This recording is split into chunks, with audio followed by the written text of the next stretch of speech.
Hello everyone.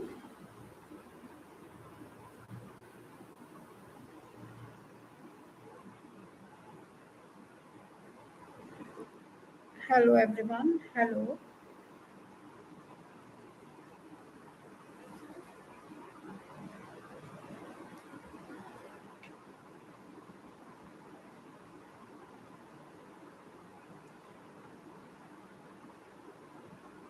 Table माने जाते हैं तो शादी में दिक्कत नहीं आती है।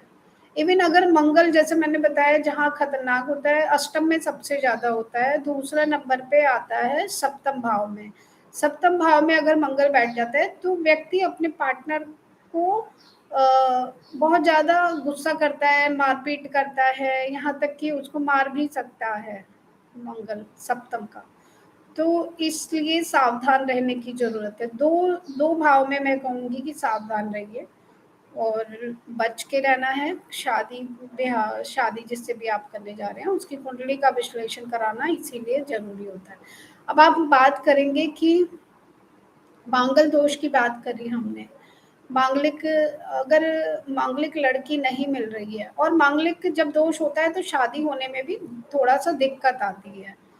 उसके लिए भी आपको मंगल की पूजा करानी है और या आप अपना उपाय के रूप में कर सकते हैं हनुमान जी के। आप 21 दिन तक हनुमान जी के सामने अनुष्ठान करेंगे, यानी मतलब 7 बार आप हनुमान चालीसा का संकल्प लेंगे कि मैं हाथ में जल लेंगे, अपना गोत्र बोलेंगे और मैं अपनी शादी के लिए ये अनुष्ठान कर रहा हूँ।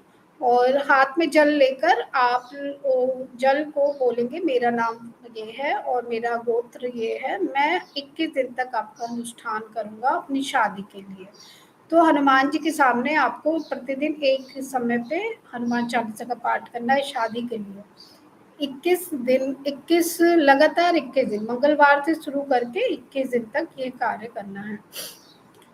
अब बात आती है आपने अनुष्ठान किया, मंगल की पूजा भी कराई, शांति भी कराई, तब भी रिश्ता नहीं हो रहा है तो समय इंतजार करेंगे आपकी कुंडली देखकर कब आपकी कुंडली में सप्तमेश की दशा अंतर्दशा आएगी, कब गोचर में गुरु शनि आपके सप्तमेश को दृष्टि दे या गुरु शनि सप्तम भाव में आए तो ये शादी कराते हैं।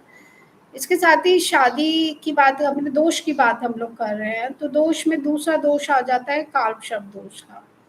काल शब्द दोष राहु केतु के द्वारा बनता है, दोनों ही छाया ग्रह हैं, पापी ग्रह हैं।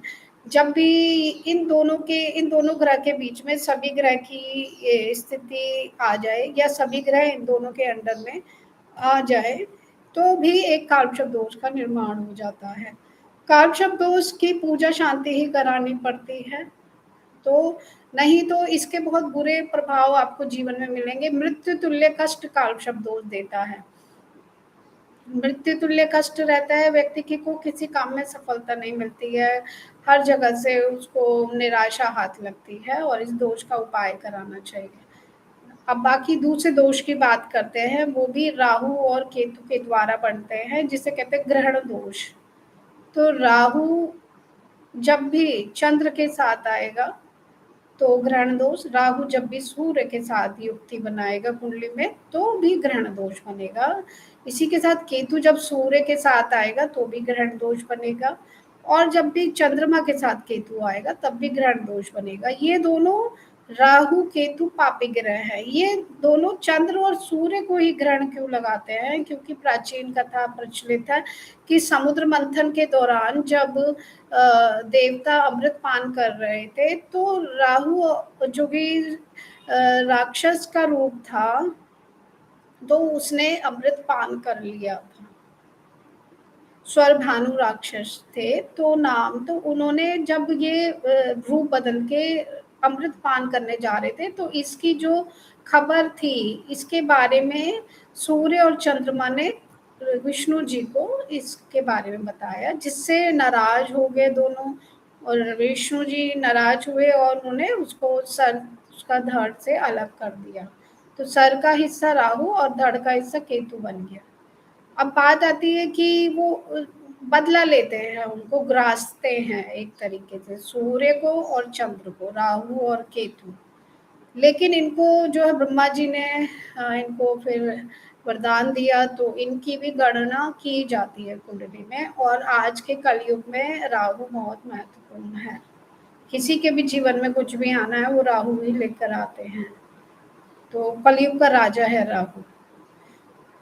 एंड तो इनको इग्नोर नहीं किया जा सकता, कुंडली में इनकी स्थिति देखी ही जाएगी। साथ ही बात करें अब जैसे मैंने बताया युक्तियों में ग्रहण दोष बन जाएगा, तो व्यक्ति के जीवन में अगर राहु चंद्र ग्रहण चंद्रमा के साथ बन रहा है तो मानसिक रूप से बहुत बेचैन रहेगा, परेशान रहेगा, मानसिक बीमारियां हो सकती हैं, हर समय स्ट्रेस, एंजाइटी, डिप्रेशन उसको रहेगा व्यक्ति को, उसके कोई काम जल्दी बनते नहीं है, मतलब एक तरीके से दुख झेलेगा वो जीवन भर, मन मन से परेशान, मन से दुखी रहेगा हमेशा, मन के अनुसार उसकी चीजें नहीं होंगी। दूसरा आता है सूर्य, जब भी राहु सूर्य के साथ आएगा तो सूर्य जैसे कि आत्मा का कारक ग्रह है, तो आत्मा आपकी हमेशा छलनी रहेगी, आत्मा अंतरात्मा से आप दुखी रहेंगे, अंतरात्मा आपकी कभी खुश नहीं रहेगी अगर आप इस दोष का समाधान नहीं करते हैं। समाधान के रूप में आपको ग्रह की शांति करानी होती है।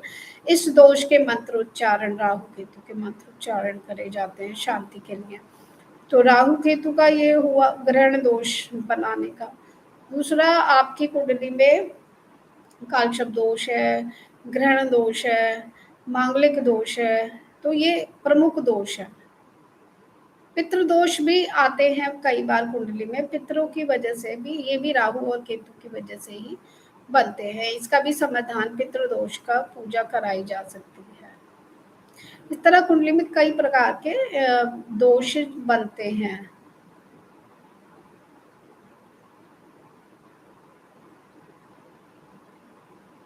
हेलो साक्षी।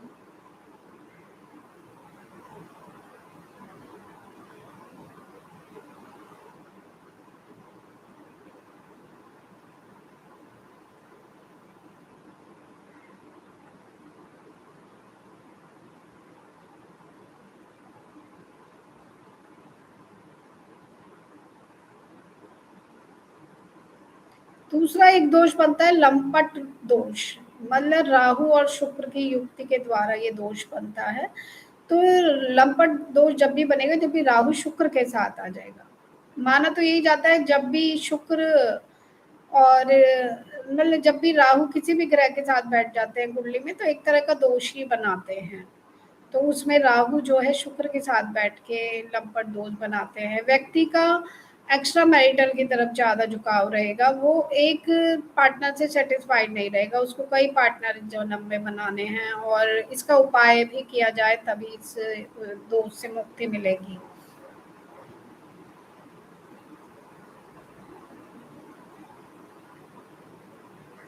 इसके बाद आता है अंगारिका दोष। जब भी राहु मंगल के साथ आ जाते हैं तो एक तरह का अंगारिका का दोष बनाते हैं, दैत्य पिशाच दोष, दैत्य योग भी बोला जाता है, जिसमें व्यक्ति बहुत ज्यादा दुष्ट बन जाता है, उसे बहुत तेज गुस्सा आता है, वो कुछ भी कर सकता है गुस्से में। तो इस दोष का भी निवारण होना बहुत जरूरी है। राहु का तो मंगल के साथ आना, मंगल और केतु का भी साथ में आना अंगारिका दोष बनाता है। व्यक्ति को बहुत ज्यादा तेज गुस्सा आता है, वो गुस्से में कुछ भी कर सकता है, दशा अंतर दशाएं आने पे उसके स्वभाव बदल जाएगा, चिड़चिड़ा हो जाएगा, और इस तरह की घटनाएं उसके साथ होंगी होंगी। राहु शनि, राहु शनि पिशाच दोष होता है। राहु शनि का दोष जो बन जाता है तो व्यक्ति अहंकारी बहुत हो जाता है, वो किसी की सुनता नहीं है, और वो उसको ना बहुत कुछ बड़ा करना होता है, बहुत बड़ा करने के उसके सपने हो जाते हैं। इसके साथ जब भी चंद्रमा और सूर्य एक साथ आते हैं तो अमावस्या दोष बन जाता है। अमावस्या दोष बनने से भी व्यक्ति के जीवन में एक तरह का अ, अंधकार छा जाता है जीवन में, मतलब इस दोष की भी पूजा कराना बहुत जरूरी है, वरना उसको जीवन भर निराशा ही मिलती है।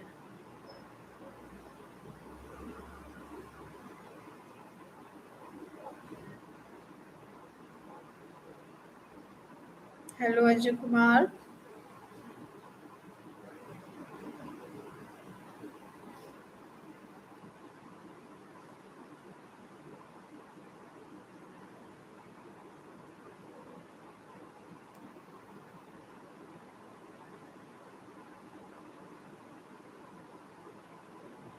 दरिद्र योग भी बनता है कुंडली में, कई बार व्यक्ति की कुंडली में दरिद्र योग जब भी द्वितीयेश या लाभेश का स्वामी यानी 11th हाउस लॉर्ड या द्वितीय सेकंड हाउस लॉर्ड जब भी क्षत्रिक भाव में बैठ जाता है तो भी दरिद्र योग बन जाता है।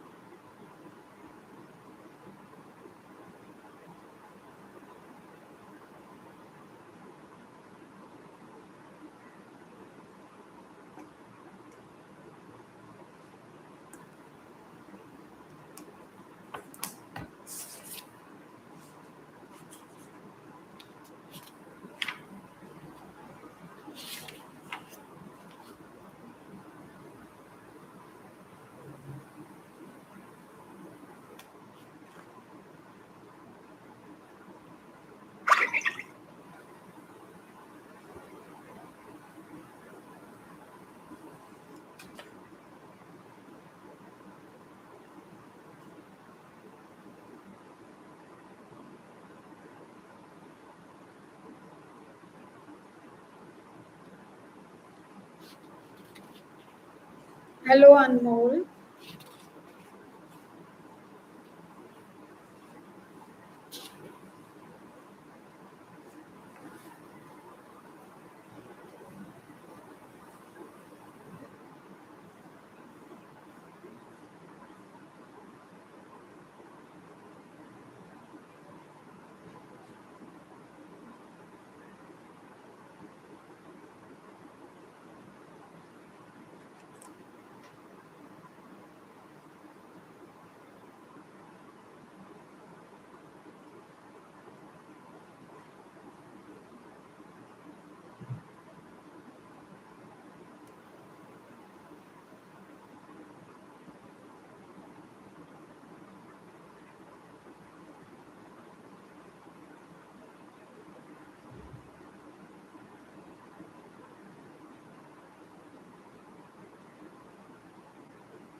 इसके साथ ही केंद्रुम दो योग भी बनता है जब भी चंद्रमा से आगे और पिछले भाव में कोई ग्रह नहीं होता है तब केंद्रुम योग बन जाता है।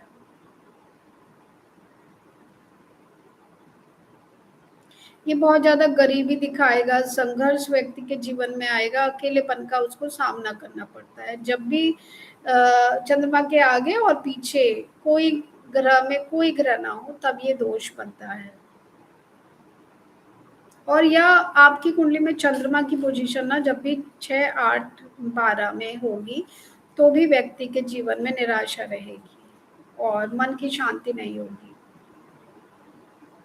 माता के साथ वैचारिक मतभेद हो सकते हैं या माता की स्थिति भी खराब हो सकती है। हाँ, इसका उपाय पूजा पाठ ही है, शिव पूजा को कहा गया है चंद्रमा के लिए। सबसे पहले आपको पूजा के मंत्रों का उच्चारण, सफेद चीजों का दान, उपवास रख सकते हैं सोमवार को, इसी तरह के उपाय कर सकते हैं।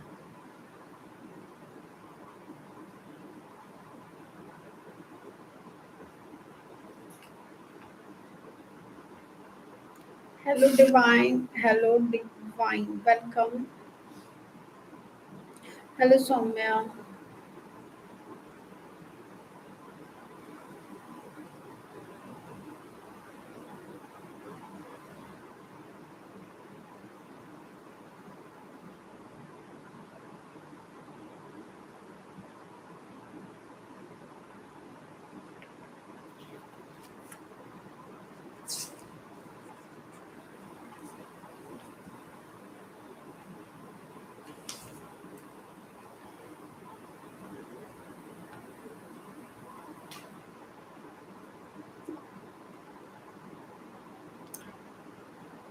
तो आप देखेंगे कि बहुत से ग्रह कुंडली में वक्री अवस्था में आ जाते हैं, सूर्य की वजह से ऐसा होता है।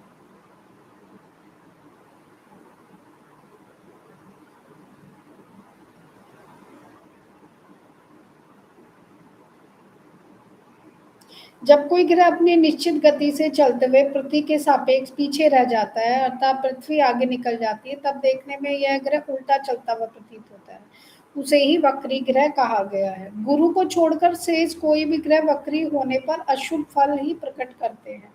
अर्थात गुरु वक्री होने पर अधिक शुभ फल प्रदान करते हैं। अस्त ग्रह शुभ फल देने में असमर्थ हो जाते हैं, भले ही नैसर्गिक रूप से शुभ ग्रह हों।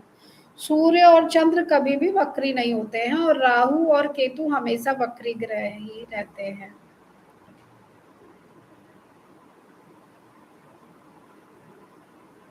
लेकिन आपके लिए कौन सा ग्रह होगा जो आपको नेम फेम देगा? उसके लिए माणिक्य को देखा जाता है, पर आपकी कुंडली में पोजीशन देखना पड़ेगा कि सूर्य की पोजीशन कैसी है आपकी कुंडली में। आपका जो है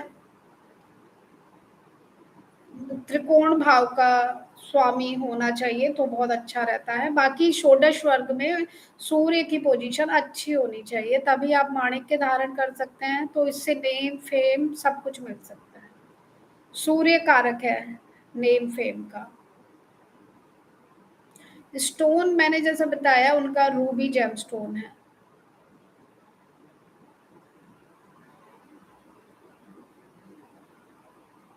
सूर्य ग्रह का या तो फिर आप तांबे का पहनिए, तांबे का सिंपल आप तांबे का कड़ा पहनिए, तांबे की रिंग पहनिए रिंग फिंगर में, तो भी सूर्य को मजबूत कर सकते हैं।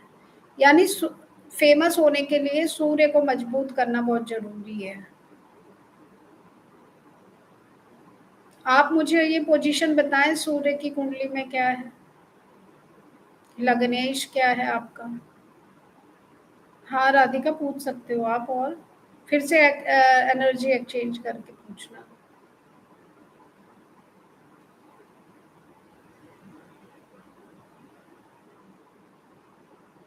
कॉल भी कर सकते हो। ओके राधिका बताओ क्या पूछना हो।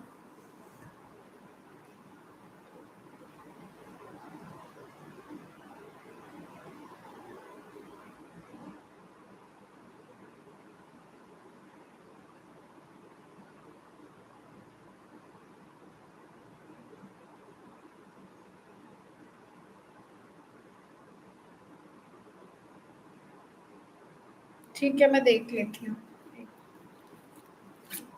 24 मार्च 1990 अक्षय जो सेकंड ऑप्शन देख रहे हैं राधिका के अलावा,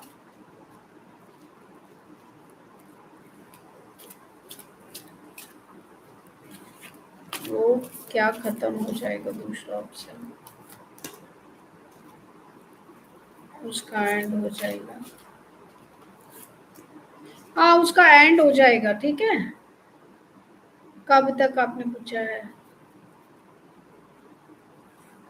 ठीक है मैं अभी मैं आपको फिरोजा स्टोन के बेनिफिट्स बताती हूँ। राधिका 24 मार्च 1990 अक्षय एंड 1 नवंबर 1991 राधिका 24 मार्च 1990 अक्षय के जिस दूसरे सेकंड ऑप्शन वो कब तक खत्म हो जाएगा? पूरी तरह से कितने दिन में? 5 से 6 दिन लग रहे हैं अभी भी हाँ खत्म होने में। What are the benefit of फिरोजा स्टोन? बिल्कुल फिरोजा स्टोन का जो बेनिफिट है रिलेशनशिप के लिए देखा जाता है। जब भी पार्टनर के साथ रिश्ता अच्छा नहीं चल रहा है तो फिरोजा पहना जाता है। फिरोजा जैसे कि ये शुक्र का रत्न है, तो शुक्र रिलेशनशिप का कारक ग्रह है, लेकिन शुक्र की भी पोजीशन आपकी कुंडली में देख के ही फिरोजा पहनाया जाएगा। शुक्र अच्छा होना चाहिए देखने के लिए। कुछ भी कहीं से भी किसी को नहीं पहनना चाहिए। मैंने देखा है ज्यादातर लोग किसी से पता चला रिलेशनशिप अच्छा करना है तो ये रत्न पहन लिया, ये जेमस्टोन पहन लिया या ये क्रिस्टल पहन लिया, बहुत हार्मफुल हो सकता है। अब मैं आपको बताऊं ज्यादातर रिवाज है अब डायमंड देने का, रिंग फिंग मतलब रिंग सेरेमनी में ज्यादातर लोग डायमंड रिंग दे रहे हैं, और डायमंड का क्या नेगेटिव प्रभाव पड़ रहा है ये जान ही नहीं रहे। ओपल का क्या नेगेटिव प्रभाव पड़ सकता है जीवन पे ये लोग जान ही नहीं रहे हैं। कुंडली में अगर शुक्र आपका अच्छी पोजीशन में नहीं है, स्थिति अच्छी स्थिति में नहीं है, तो एक्स्ट्रा मैरिटल की तरफ चला जाएगा रिलेशन में। मतलब डायमंड और शुक्र से संबंधित ग्रह जैसे ओपल बहुत खतरनाक हो सकते हैं बिना जाने समझे पहन लेने से। आप देखिए ज्यादातर अब रिश्तों में डिवोर्स क्यों होते हैं, उसका बहुत बड़ा कारण डायमंड है। हाँ, 24 मार्च 1990 अक्षय की क्या करंट फीलिंग है? 1 नवंबर 1991 राधिका के लिए। 24 मार्च 1990 अक्षय की फीलिंग राधिका 1 नवंबर 1991 के लिए क्या चल रही है? देखो वो बहुत जल्द आपकी तरफ बढ़ रहे हैं शादी के लिए। फीलिंग चल रही है, उनकी तैयारियां चल रही हैं, एक्शन लेने के मोड में है और मैरिज का भी कार्ड है। तो फीलिंग तो पूरी तरह से शादी की ही चल रही है राधिका आपके लिए। वो एक्शन जल्द से जल्द करना चाहते हैं, तैयारी उनकी हो चुकी है। तो शुक्र ग्रह शादी के लिए मैं बता रही थी कि अगर सौम्या आप भी सुनिए, जीवन में अगर आप लोगों के पति पत्नी के बीच में रिश्ते अच्छे नहीं चल रहे हैं, कारण हो सकता है डायमंड, ओपल। तो किसी के भी कहने पे बेहतर होगा कुछ ना पहनना, क्योंकि डायमंड भी ना उसी में माना जाएगा। अगर आपके कुंडली में शुक्र को इनहेंस कर देगा, यानी शुक्र का इनहेंस हो जाना और एक्स्ट्रा ऑर्डिनरी। हम जब भी कोई रत्न धारण करते हैं ग्रह का, तो हम उसकी ऊर्जा को पाने के लिए वो धारण करते हैं, चाहे क्रिस्टल के रूप में, चाहे सब्स्टिट्यूट रूप में, चाहे जेमस्टोन के रूप में उसे धारण करते हैं। तो उसकी एनर्जी हम लेते हैं, उस जेमस्टोन, उस प्लैनेट की ऊर्जा को बढ़ाया जाता है। ये हमें कब करना चाहिए? जब भी हमारी कुंडली के मूल त्रिकोण, मतलब त्रिकोण भाव के स्वामी का आप पहन सकते हैं जेमस्टोन। और उसके बाद D16 में भी देखेंगे उस ग्रह की पोजीशन अच्छी है तभी पहन सकते हैं। और अगर युक्ति है 3-4 ग्रह की आपस में या 2 ग्रह की, आपको किस ग्रह को अच्छे ग्रह को ऊर्जा देने के लिए, पावर देने के लिए वो जेमस्टोन पहना जाता है। आप कुछ भी ऐसे ही नहीं पहन सकते। इसलिए अगर आप चाह रहे हैं कि आपको उस ग्रह को पावर देना है अपनी जीवन में, उसके प्रभाव को ज़्यादा बढ़ाना है, क्योंकि जब भी 2 या 2 से 3 ग्रह या 4 ग्रह एक साथ होते हैं ना, तो वो आपस में युद्ध कर की स्थिति में आ जाते हैं। युद्ध की स्थिति में आ जाते हैं, वो कहते हैं कि मैं पावर हूँ, मैं पावरफुल हूँ। उसी में देखेंगे कि आप ग्रहों की अलग-अलग डिग्री में होते हैं। कोई ग्रह कम डिग्री में है तो वो कम पावरफुल है, कोई ग्रह ज़्यादा है तो वो भी कम माना जाएगा। तो इस तरह से हम चुनाव करते हैं जेमस्टोन, क्रिस्टल्स अपने जीवन में पहनने का। इसी तरह मेटल भी होते हैं। तो मेटल हर ग्रह को दिखाते हैं। चांदी चंद्रमा के लिए जाना जाता है, सोना गुरु के लिए, सूर्य के लिए, तांबा सूर्य के लिए धातु जो होती है, लोहा शनि के लिए जाना जाता है मेटल में। और राहु केतु के लिए भी आप चांदी या सोन वो मेटल को ले सकते हैं। मैंने देखा बहुत से लोग अपने जो फिंगर्स है ना, ये फिंगर्स भी हर ग्रह को रिप्रेजेंट करती है। अब आपने इस फिंगर में हमेशा गोल्ड पहन लेना है, इस फिंगर में आप रिंग फिंगर में सिल्वर भी पहन सकते हैं, प्लैटिनम भी पहन सकते हैं, गोल्ड भी पहन सकते हैं। लेकिन मिडिल फिंगर में आप, क्योंकि ये शनि की फिंगर है, तो इस फिंगर में आप सिर्फ लोहा, प्लैटिनम ये धारण कर, या चांदी भी पहन सकते हैं। चांदी में भी आप नीलम धारण कर सकते हैं। इंडेक्स फिंगर में आपको गोल्ड ही पहनना चाहिए।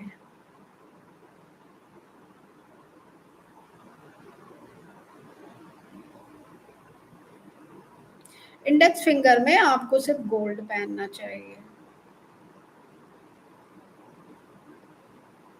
कभी कभी जैसे मैंने बोला खराब स्थिति में है, तो ग्रह को दबाने के लिए दूसरे मेटल को उस उंगली में पहना दिया जाता है, उसकी पावर बढ़ाने के लिए।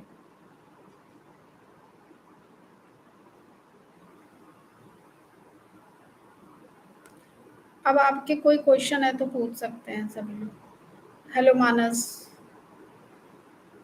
क्योंकि ये टॉपिक बहुत बड़े हैं विस्तार से बताने के लिए, और आपको जानना चाहिए आपके लिए कौन सा जेमस्टोन पहनना, कौन सा मेटल पहनना ज़्यादा अच्छा रहेगा। मोती भी पहनाया जाता है चांदी में, चंद्रमा के लिए मून स्टोन भी पहनाया जाता है।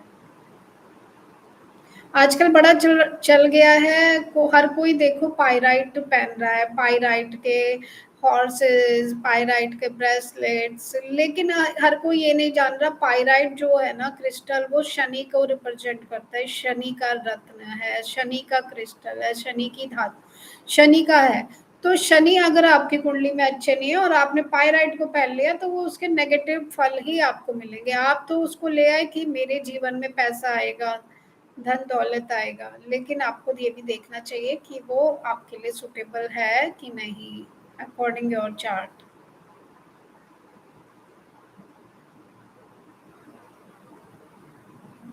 तो बात आज दोषों से शुरू हुई है और दोष से यहाँ पे आके खत्म हुई है जैमस्टोन। तो जैमस्टोन क्रिस्टल कैसा है मैंने आपको बताया। कौन सा जैमस्टोन आपको अपनी कुंडली के अकॉर्डिंग या आपकी राशि के अकॉर्डिंग पहनना चाहिए, वो आपको एक अच्छे एस्ट्रोलॉजर से पूछ कर ही धारण करना चाहिए, जिसको अच्छे ज्योतिष का ज्ञान हो।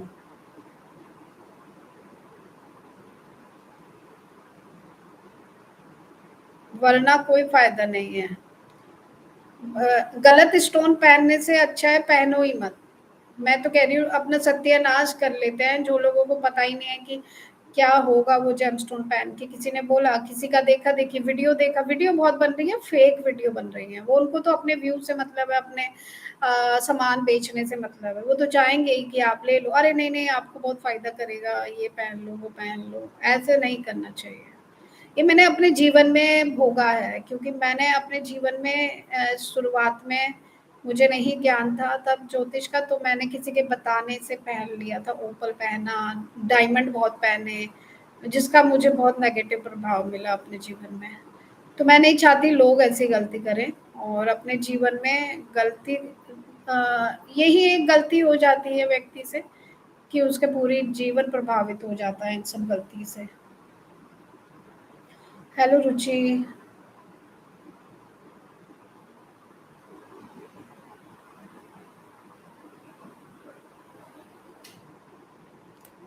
हम यहाँ पे इसीलिए हैं क्योंकि हमारा अपनी लाइफ का एक्सपीरियंस, सबकी अपनी लाइफ का एक्सपीरियंस होता है, बहुत खराब भी होता है। एस्ट्रोलॉजिकली मैंने कितने लोगों का ना जेमस्टोन उतरवाए हैं गलत।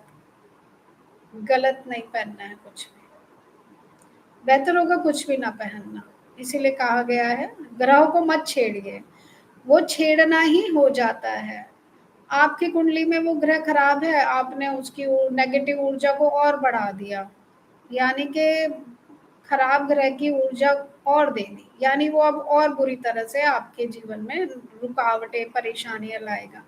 और आप सोचेंगे कि क्यों ग्रह हमें परेशान करने रहे हैं इस जीवन में। तो ये सब चीजें ना आपके पास्ट पे आधारित है, आपके कर्मा पे आधारित है।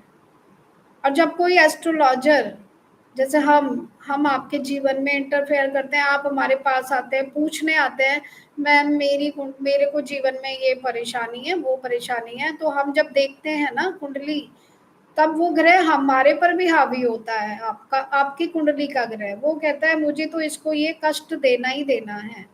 तो ये जो दक्षिणा का रिवाज बना है ये इसीलिए बना है कि दक्षिणा लेकर ही हम अपनी प्रोटेक्शन करें, क्योंकि ये हमारा कार्य है और ये कार्य ईश्वर के द्वारा रचित है।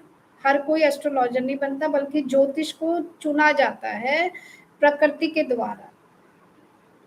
और वो भी बहुत कुछ खुद खुशकिस्मत लोग ही एक अच्छे एस्ट्रोलॉजर के पास तक पहुंच पाते हैं, वरना लोग परेशान ही रहते हैं। मौजूम हुसैन, आपको गिफ्ट शेयर करना होगा एनर्जी, करंट एनर्जी जानने के लिए। तो हमारा ये उद्देश्य नहीं है कि आपसे गिफ्ट लेना, आपसे पैसा लेना। ये जो पैसा है ये ईश्वर ने निर्धारित किया है कि आप एक कर्म कर रहे हैं, उसके बदले में हम आपसे वो फीस चार्ज कर रहे हैं। क्यों कर रहे हैं? क्योंकि आपकी एनर्जी या जो एनर्जी आपको परेशान कर रही है जिस भी प्लानिटरी रूप में, वो हम पे अपना नेगेटिव प्रभाव ना डालें। आप जानते हैं जितने भी मैं टैरेट कार्ड रीडिंग एनर्जी का यूज करती हूँ ना, तो एक्सचेंज एनर्जी बोलते हैं। एक्सचेंज एनर्जी मतलब आपने अपनी तरफ से कुछ रुपया पैसा उस एनर्जी के लिए दिया, एनर्जी एक्सचेंज, फिर मैंने अपनी एनर्जी का आपको आंसर दिया। तो ये ऐसे काम करता है। और जो फिर मैंने आपको अगर एस्ट्रो कुंडली आपकी देखी, आपने मुझे दक्षिणा नहीं दी, तो वो चीज़ें पूरी भी नहीं होंगी, नेगेटिव वे में पूरी होंगी आपके जीवन में। तो जब भी आप इस तरह का लें, तो आप अवश्य ही दक्षिणा या उस एस्ट्रोलॉजर को उसकी कीमत ज़रूर दें।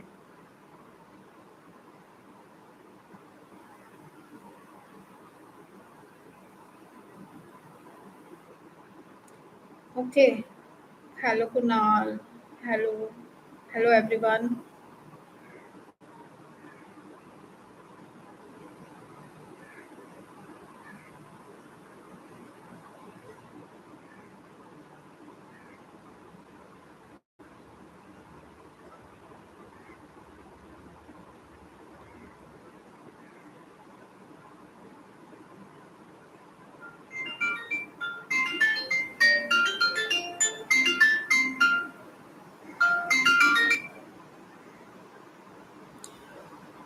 आजकल का क्रिस्टल और स्टोन तो है ही, साथ ही आप अपना नेम करेक्शन करा कर भी अपने जीवन में बदलाव ला सकते हैं, सिग्नेचर में चेंज करा सकते हैं ज़्यादातर, क्योंकि वो भी एक एनर्जी बनाता है। आपका नेम, न्यूमरोलॉजी अकॉर्डिंग आप किस नंबर के घर में रह रहे हैं, आप कौन से नंबर का मोबाइल यूज़ कर रहे हैं, आपका मोबाइल का टोटल कौन से नंबर पे आता है, आपके घर का नंबर, आपके मोबाइल का नंबर, आपका नेम नंबर, आपकी डेट ऑफ बर्थ से अलाइन, क्योंकि डेट ऑफ बर्थ तो चेंज नहीं की जा सकती है, पर मोबाइल, आपका हाउस नंबर और ये चेंज किए जा सकते हैं। नेम को भी थोड़ा-सा करेक्ट किया जा सकता है, बट डेट ऑफ बर्थ तो फाइनल रहती है। लेकिन हमको ये सारी चीज़ें, मोबाइल हो गया, घर का नंबर हो गया, ये अपने डेट ऑफ बर्थ से अलाइन करनी है। अलाइन मीन्स कि वो उसके एनिमी नंबर पे नहीं होनी चाहिए। जीवन भर व्यक्ति परेशान रहता है। वास्तु दोष तो बाद में आता है, पहले यही आएगा कि आपको अगर कुंडली भी खराब है, अगर आपका नेम नंबर भी खराब है, मैंने देखा है नेम नंबर यदि 4 पे आ जाए या 8 पे आ जाए, दुर्घटना का कारक ग्रह बन जाता है, व्यक्ति की दुर्घटना होती है। तो नेम नंबर कभी भी 4 नंबर पे नहीं आना चाहिए। सबको अपना नेम नंबर जरूर चेक कर लेना चाहिए कि कहीं 4 पे तो नहीं आ रहा। अजीत पवार जी की जो अभी डेथ हुई है, वो उनका भी 4 पे चल रहा था। 4 ही उनका वो है, 4 ही उनका 4 की एनर्जी उन्होंने हाई एनर्जी कर ली थी। एक्सीडेंट होने की घटना हो जाती है।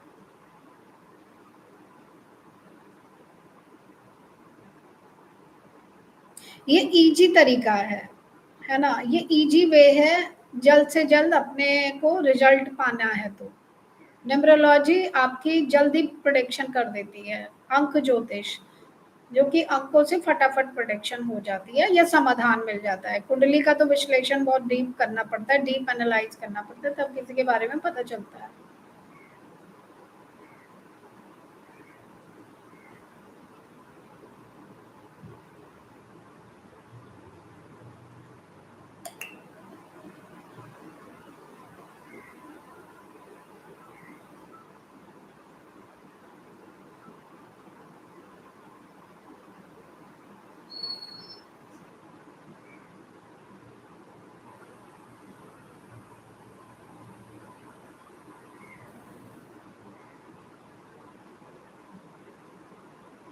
Hello Mansi, welcome.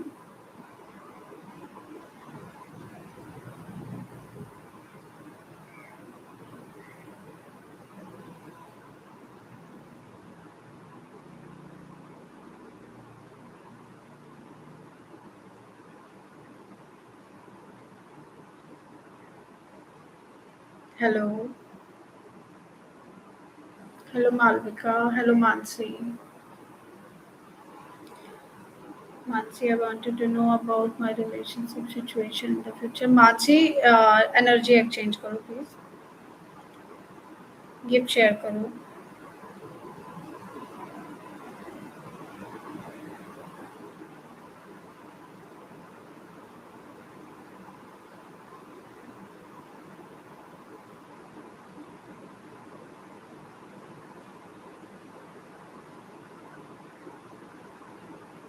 तन्ने हाथ में जीते थे, तुझसे बातें करते थे, तुमसे मिल जाएगा।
हेलो वर्तिका।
हेलो प्रियंका, क्या जानना चाहते हैं Priyanka?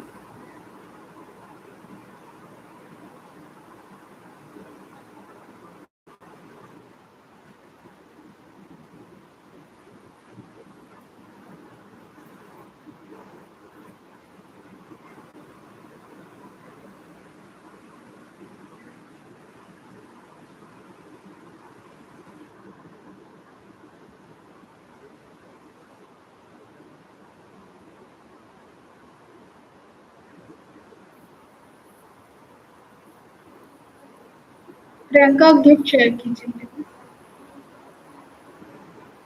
Change of place, gift share कीजिए।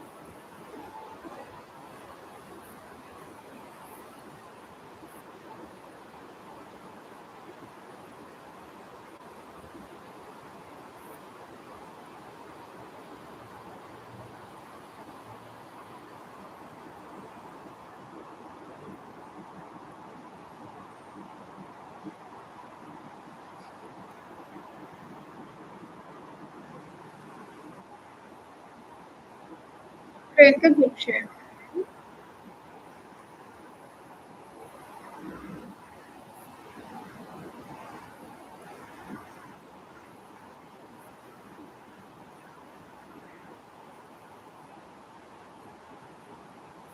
डेट ऑफ बर्थ बता रही हूँ।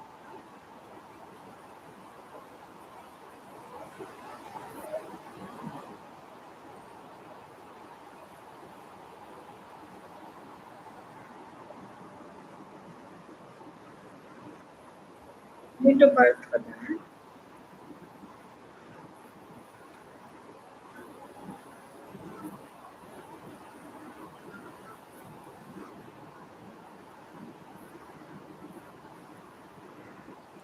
19 अगस्त 1994। अच्छी जॉब मिल जाएगी। ये वर्ष भी आपके लिए अच्छा है, ड्राइवर नंबर 1 है आपका, और इस वर्ष का टोटल भी 1 पे आता है। अगर आप प्रयास करोगे तो जॉब ज़रूर चेंज हो जाएगी और अच्छी मिल जाएगी। तो ये वर्ष आपके लिए बहुत महत्वपूर्ण रहेगा, बट प्रयास करिए।